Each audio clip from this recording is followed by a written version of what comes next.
Hello बच्चों, मेरा नाम मनीष और मैं यहाँ पे आपसे बात कर रहा हूँ एमजीसीआई के डिजिटल प्लेटफॉर्म से। इससे पहले भी हम unit and measurement, unit and dimensions, kinematics और work for energy, Newton's laws of motion, हम सारे 2025 के जितने भी पीवाईक्यूज है वो कर चुके हैं। अब यहाँ पे जो न्यू चैप्टर है, अभी हम बात करेंगे सेंटर ऑफ मास एंड यहाँ पर मोमेंटम एंड कोलिजन। इसके बारे में तो हमारी एक सीरीज चल रही है जिसमें हम प्रीवियस ईयर के जितनी भी प्रॉब्लम्स है हम चैप्टर वाइज उन्हें सोल्व करा रहे हैं। अभी हम 2025 का, फिर 2024 का, 2020, हम रिवर्स सीक्वेंस में यहाँ पे चलने वाले हैं। तो चलिए शुरू करते हैं हम आज का chapter centre of mass and momentum and collision. तो चलिए पहला प्रॉब्लम, तो इसमें बोल रहा है ये consider a circular disc of radius 20 centimetre and centre located at the origin. The circular hole of radius 5 centimeters from the disc is such a way that the edge of the hole touches the edge of the disc. The distance of center of mass residual of the remaining disc from the origin will be. Okay. तो देखो यहाँ पर क्या हो रहा है, ये कहना चाह रहा है हमसे कि सपोज कीजिए हमारा एक सर्कुलर डिस्क है, ठीक, और यहां से हमने क्या किया, एक छोटी डिस्क यहां से कट कर ली है। ये इसकी रेडियस है, ये 20 सेंटीमीटर है और इसकी रेडियस ये हमारी मान ली 5। अब ये इतनी हमने यहां से कट करके जो है अलग हटा दी, ठीक। तो ये बोल रहा है कि जो अपना रिमेनिंग हिस्सा जो है, इस रिमेनिंग हिस्से का सेंटर ऑफ मास कितना शिफ्ट हुआ होगा, ये पूछा गया है। तो अभी पहले तो यहाँ पे ओरिजिन पे था जब ये पूरी डिस्क थी, लेकिन यहां से अगर हमने एक डिस्क छोटी सी कट की तो इसका सेंटर ऑफ मास थोड़ा सा कहां शिफ्ट हो गया होगा, यहां पर, ठीक। तो हमें इसकी पोजीशन निकालनी है। तो सिंपल सा, अगर हम पॉजिटिव साइड से ले रहे हैं तो यहाँ पे नेगेटिव में शिफ्ट हो जाएगा और कुछ नहीं। तो अब देखो कैसे निकालते हैं। आपने यहाँ पे देखा है कि जो भी रिमेनिंग हिस्से का जो सेंटर ऑफ मास है वो ऐसे निकालते हैं हम, total mass into total mass का एक्स कोऑर्डिनेट, क्योंकि यहाँ पे ये डिस्क 2D ऑब्जेक्ट और सिर्फ हमने यहाँ से एक एक्सिस से सिर्फ कट किया, यहाँ पे इसका सेंटर जो होगा केविटी का वो यहाँ पे होगा एक्स एक्सिस पे, तो इसका जो भी शिफ्टिंग होगा वो भी सिर्फ कहाँ पे होगा, एक्स एक्सिस में। तो हम कैसे निकालते हैं, एक्स शिफ्टिंग जो भी है, टोटल मास का centre of mass minus M cavity X cavity divided by M nought minus M cavity, ठीक। तो चलिए हम पहले तो एम केवीटी की ये जो केवीटी जो हमने यहां से कट किया है इसका मास कितना है ये निकाल लेते हैं। तो M cavity is equal to total mass, इसका एम मान लेते हैं।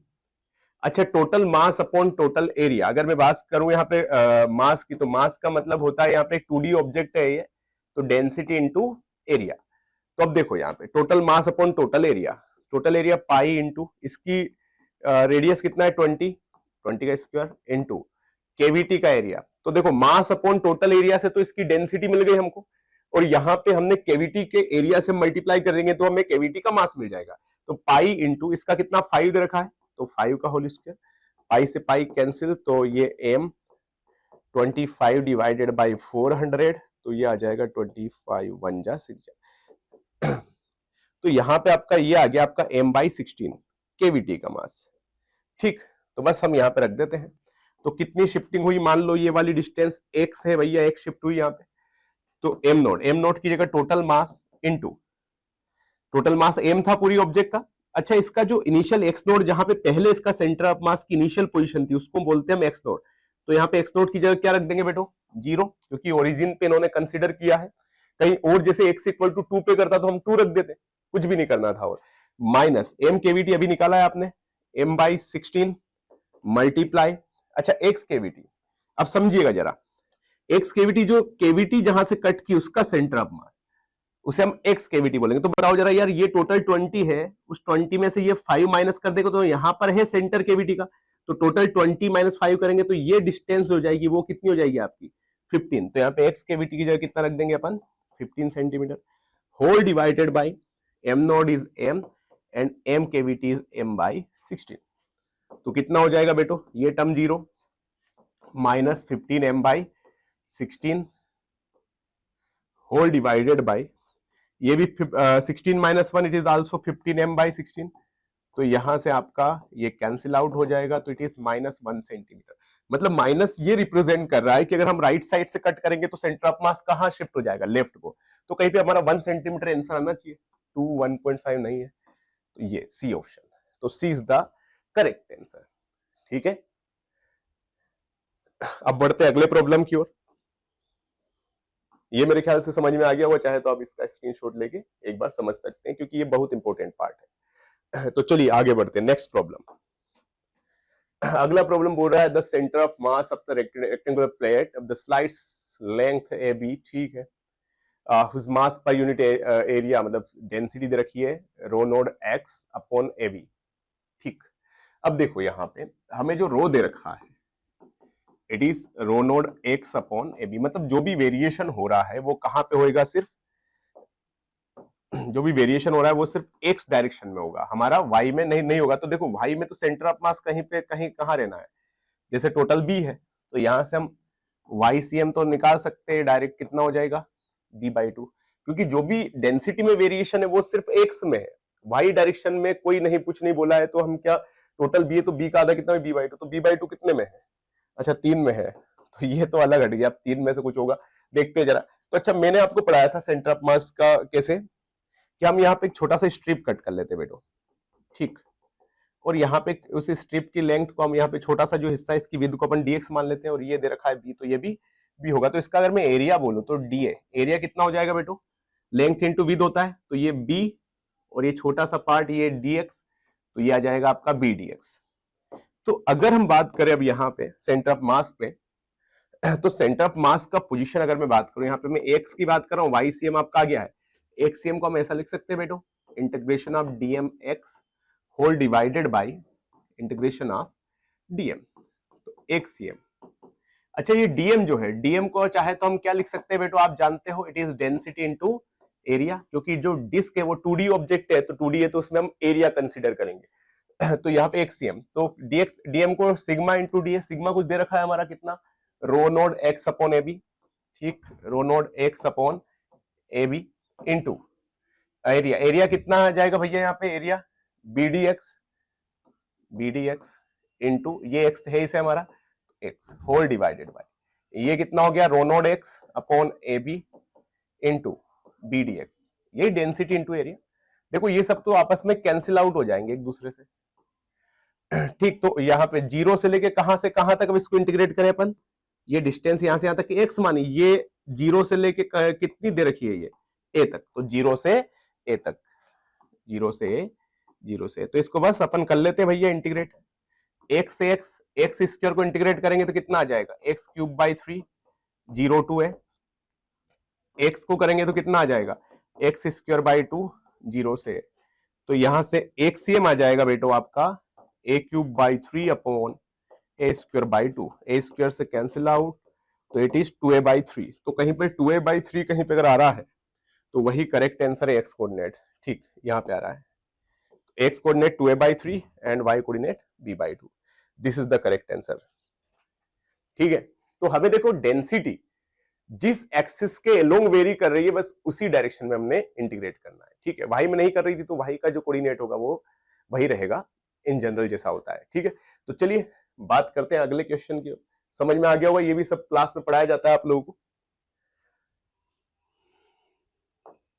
अगला प्रॉब्लम, ठीक है, a uniform rod of the 250 gram having the length of 100 centimeter is balanced on a sharp edge at the 40 centimeter mark.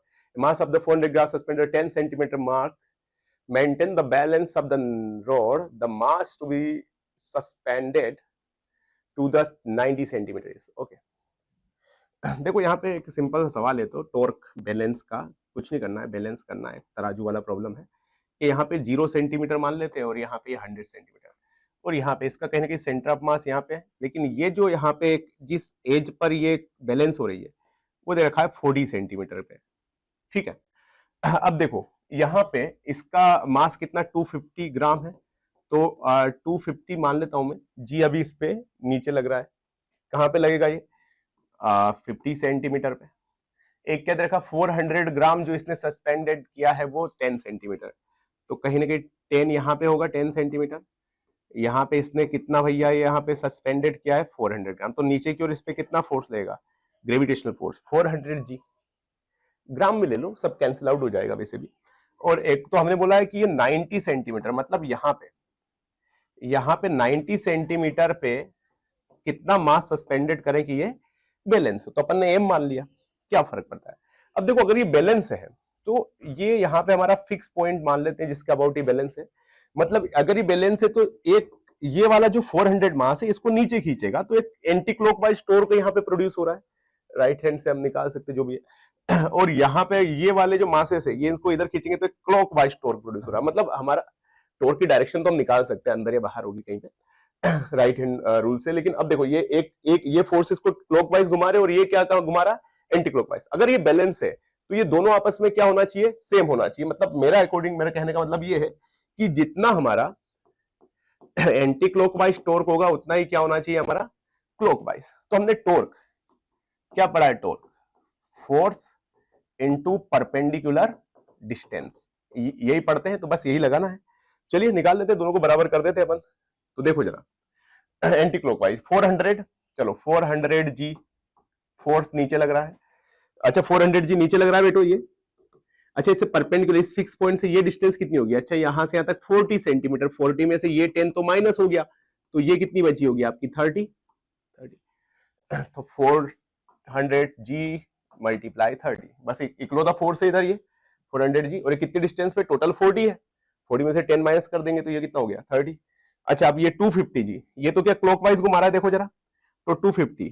अब अच्छा यार ये 40 पर है और ये 50 पर, तो इनके बीच का गैप ये कितना हो गया 10 सेंटीमीटर, तो ये कितना हो जाएगा इसकी वजह से क्लॉकवाइज 250 जी मल्टीप्लाई कितना डिस्टेंस भैया, force into perpendicular distance 50 minus 40 it is 10 plus एक और बोला है इसने 90 सेंटीमीटर पे ये लगा है, तो इसका इस पे नीचे कितना फोर्स लगेगा बेटे mg इंटू, अच्छा इसकी डिस्टेंस ये 90 माइनस 40, 90 माइनस 40 कितना हो गया है 50 सेंटीमीटर, मतलब इस पॉइंट से ये 50 सेंटीमीटर की गैप पे रहने वाला है, तो लगा देते हैं यहाँ पे 50।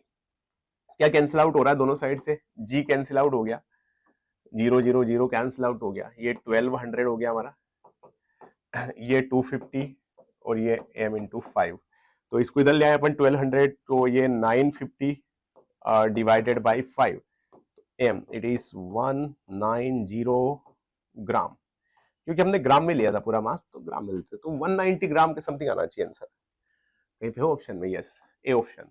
तो इसका जो करेक्ट आंसर होना चाहिए वो होना चाहिए 190 ग्राम। तो ये फोर्स बैलेंस टॉर्क बैलेंस वाली प्रॉब्लम काफी पड़ी है अपन ने रोटेशनल इक्विलिब्रियम वाली, तो आप जनरल करते हैं इस टाइप की प्रॉब्लम्स को, ठीक है। तो चलिए आगे बढ़ते हैं फिर अगली प्रॉब्लम की ओर। चलिए get ready for the next problem.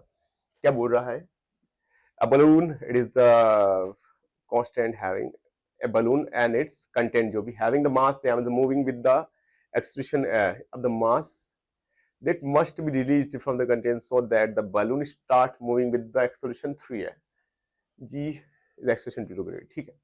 देखो सिंपल सी बात है यार, कोई बलून हमारा जो है ये मान लेते हैं इसका जो भी इस तरह का, अभी इसका मास m है टोटल और ये ऊपर जा रहा है, तो देखो ऊपर एक बायनसिक फोर्स लग रहा होगा हवा का, ठीक, इसी की वजह से ऊपर जा रहा है। जनरली जो आपने देखा होगा जो जिन बलून्स पे हम हवा भरते हैं वो ऊपर मूव करते हैं वो बायनसिक फोर्स की वजह से, जैसे पानी में भी अगर आप एक प्लास्टिक की बॉल लें उसको पानी में से डुबो के छोड़ दे तो वैसे डुबुक करके बाहर आ जाती है, ऊपर आ जाती है, मतलब तो इसका कहने का मतलब ये होता है कि उस पर भी ऊपर की ओर कौन सा फोर्स लग रहा है, बायनसिक फोर्स। इन जनरल हम फ्लूइड मैकेनिक्स में पढ़ते हैं बायनसिक फोर्स, वो एक डिटेल बात है, लेकिन यहाँ पे एक सिंपल सा इक्वेशन है। तो मान लेते हैं ये बायनसिक फोर्स लग रहा है, वो एयर की डेंसिटी पे डिपेंड करता है, तो इस बलून से उसको ज्यादा कोई लेना देना है भी नहीं, इसके वॉल्यूम से लेना देना है बस, ठीक। तो फोर्स ऊपर लग रहा है बायनसिक फोर्स, अच्छा नीचे कौन कौन से फोर्स लेंगे बेटे, एक तो mg और ये मान लो a एक्सर्शन से जा रहा, तो अपन लिख सकते हो upward force F minus downward force is equal to net force m है, तो यहाँ से एक तो ये आ गया, ठीक। तो चाहे तो F यहाँ पे हम चाहें तो इसको F इज इक्वल टू कितना हो जाएगा बेटो mg प्लस m है, इक्वेशन नंबर 1 ले लेते हैं। अभी बोल रहा है कि इसमें से कुछ मास इसने रिमूव कर दिया, ठीक। अब जब इसने कुछ मास रिमूव कर दिया इसमें से, तो इसका जो मास है वो थोड़ा सा कम हो जाएगा, मान लो इसने स्मॉल m मास रिमूव कर दिया, तो अभी नया मास जो बचेगा इसका कितना बचेगा m माइनस स्मॉल m, अभी भी बायनसिक फोर्स तो वही लगेगा लेकिन अभी बोल रहा है कि अब ये कितने एक्सर्शन से जा रहा है ऊपर 3a से, तो बताओ नीचे एक तो क्या लग जाएगा बेटो m minus small m g तो यहां से F minus M minus small M G is equal to M minus small M, कितना एक्सेलरेशन है 3a। ठीक, इसको उधर ले जाए हम, तो ये कितना हो जाएगा आपका F is equal to, minus का उधर जाके क्या हो जाएगा यार प्लस, तो ये हो जाएगा capital M G minus small M G, देखो प्लस है उधर जाएगा माइनस, और ये आ जाएगा आपका प्लस का 3ma माइनस 3 स्मॉल एम। ठीक, तो अब देखो ये हमारा यहां से आ गया। अब ये इसे इक्वेशन नंबर 2 देते हैं और 1 और 2 को दोनों को बैलेंस कर देते हैं, क्योंकि देखो दोनों में एफ एफ है, तो हम यहाँ पे दोनों को बैलेंस कर देते हैं, तो कितना आता है आंसर देख लेते हैं। तो ये आ गया बेटा आपका m g plus capital m a is equal to capital M G minus small M g plus 3 capital m a minus 3 small m a. Capital M g से capital M g cancel out, तो अपने को small m चाहिए, तो ये जो small m वाली quantity दूसरे साइड, तो ये माइनस हो जाएगा प्लस हो जाएगा, तो एम जी प्लस 3ma, और यहाँ पे आ जाएगा आपका कैपिटल एम, यहाँ पे ये कैपिटल एम में 3ma गया, तो ये आ जाएगा आपका 2ma, तो यहाँ से इसको नीचे भेजे तो स्मॉल एम आएगा आपका 2ma divided by ji plus 3a। ठीक, ये आंसर आना चाहिए बेटो, बस इसको कुछ नहीं नीचे भेजा मैंने एम कॉमन करके, तो है क्या कहीं पे ये से, this is the correct answer 3ma 3a plus G. Okay, तो दिस इज द करेक्ट है। तो बहुत सिंपल सा प्रॉब्लम है, आपने देखोगे कि यहाँ पे एससी वर्मा बुक में भी ये 2 प्रॉब्लम्स है इस पे। एक तो वो पानी का एक छोटा सा मतलब बॉक्स होता है, पानी में डुबो देते हैं, ऊपर या नीचे जा रहा होता है, और एक टाइप का बलून का ही प्रॉब्लम है, इस टाइप के कुछ 2 प्रॉब्लम दे रखे हैं इस बेस्ड। खैर आगे बढ़ते हैं।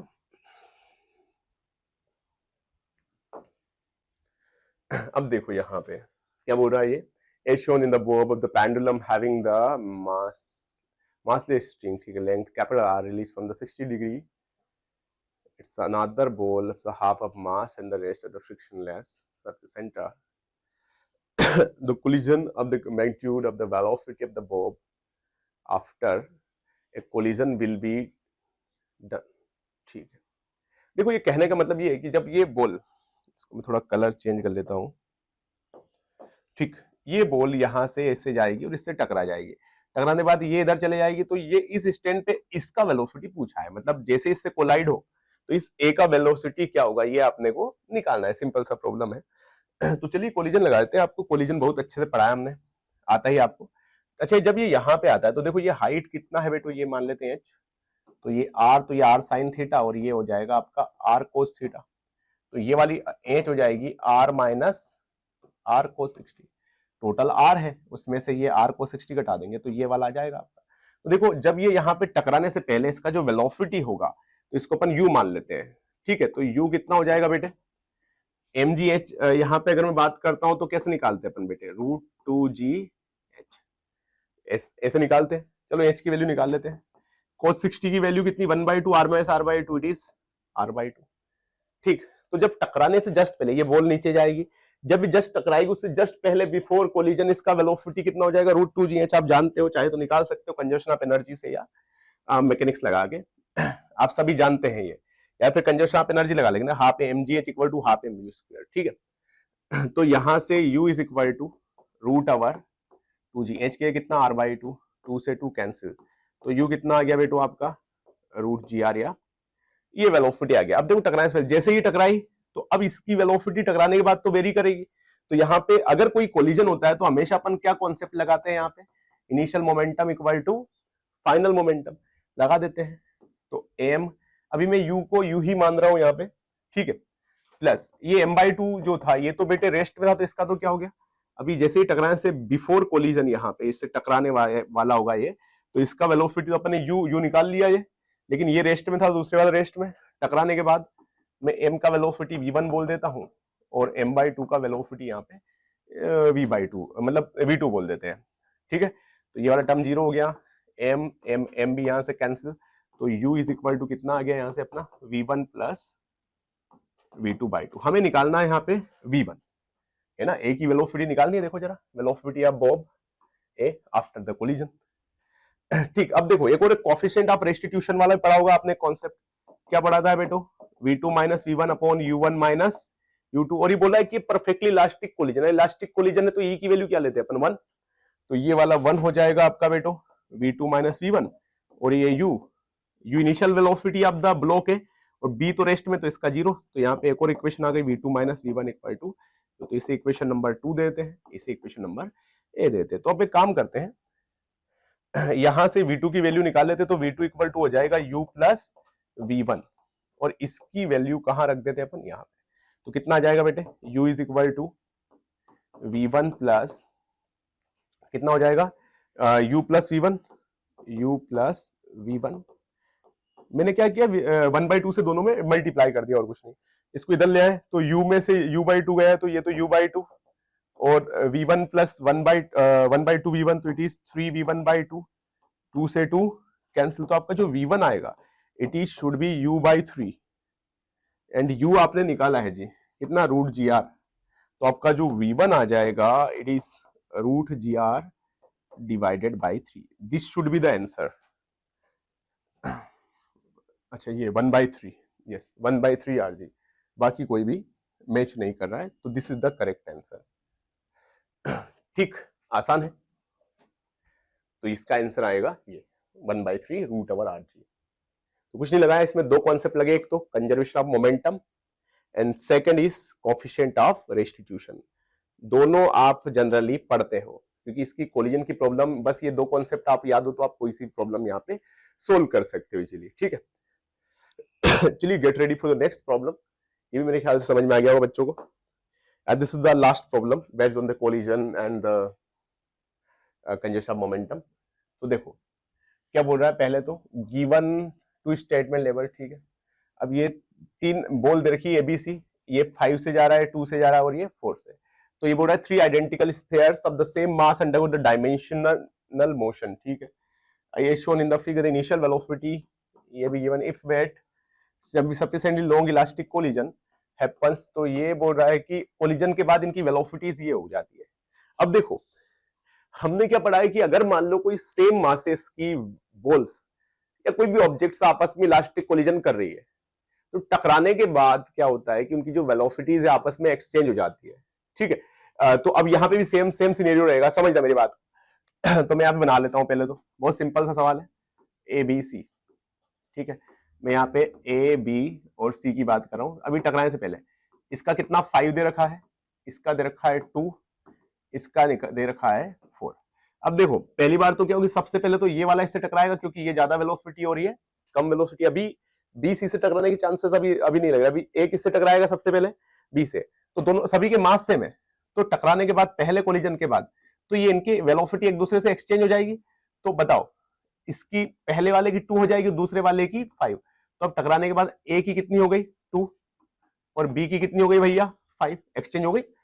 A ने अपनी वेलोसिटी B को दे दी और B ने अपनी वेलोसिटी A को दे दी। पहला कोलिजन इनके बीच में हुआ होगा क्योंकि A का वेलोसिटी ज्यादा है B से। चलो पहली कंडीशन बन गई।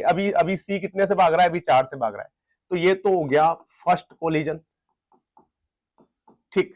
अब बात करें अपन सेकंड कोलिजन की। अगर मैं सेकंड कोलिजन की बात करूं तो अब देखो ये तो इससे नहीं टकराने वाला है B से अभी दोबारा। अब B किससे, देखो B की वेलोसिटी ज्यादा, तो अभी किससे टकराएगा C से, तो भैया A की वेलोसिटी तो यहाँ पे 2 है। चलिए B की वेलोसिटी जैसे ये इससे टकराया, ठीक, टकराने के बाद यहाँ पे भी वेलोसिटी एक्सचेंज हो गई। मतलब अब यहाँ पे C वाले का जब 4 था तो ये 5 वाले टकराया, तो अब C वाले का तो 5 हो जाएगा और B वाले का 4 हो जाएगा। मतलब इसका तो हो गया 4 और C वाले का कितना हो जाएगा भैया 5 हो जाएगा, ठीक। एक्सचेंज हो गई, B वाले ने C को दे दी, C वाले ने B को। तो आपका जो वेलोसिटी आना चाहिए तो VA should be 2, VB should be 4 and VC should be 5। देखो जरा ऐसा है क्या, यहाँ पे देख लेते हैं। तो VA शुड बी 2 कोलिजन के बाद, नहीं इसमें 4 दे रखा, गलत, ये भी गलत, ये सही दे रखा है इतना सा, लेकिन पूरा स्टेटमेंट देखा जाए तो ये तो फॉल्स है। तो असर्शन जो है ये तो हो गया आपका फॉल्स। अब बात करते हैं रीजन की। In elastic collision between the identical body, 2 objects exchange there velocity, जैसा कि मैंने बोला था अभी वही होता है, एक्सचेंज कर लेते हैं अपनी वेलोसिटी, मतलब ये सही है। तो असर्शन तो है यहाँ पे फॉल्स और यहाँ पे रीजन राइट है, तो A is false, reason is true. तो मेरे ख्याल से A is the correct answer, ठीक है। तो मेरे ख्याल से ये बस ये 6 प्रॉब्लम्स थी, लेकिन इनको देखने के बाद आपने कुछ न कुछ जरूर सीखा होगा, क्योंकि देखो हर क्वेश्चन अपने आप में कॉन्सेप्ट होता है। तो अभी भी मेरी अभी कुछ दिन ही बचे हमारी अप्रैल अटेम्प्ट आने में, तो आप ज्यादा से ज्यादा प्रैक्टिस कीजिए और बिल्कुल बेफिक्र होके एज मच पॉसिबल जितना भी आप दे सकते हैं अपना, ठीक है, दीजिएगा। तो चलिए मिलते हैं आपसे अगले वीडियो में, तब तक के लिए अपना ख्याल रखिएगा। Thank you so much.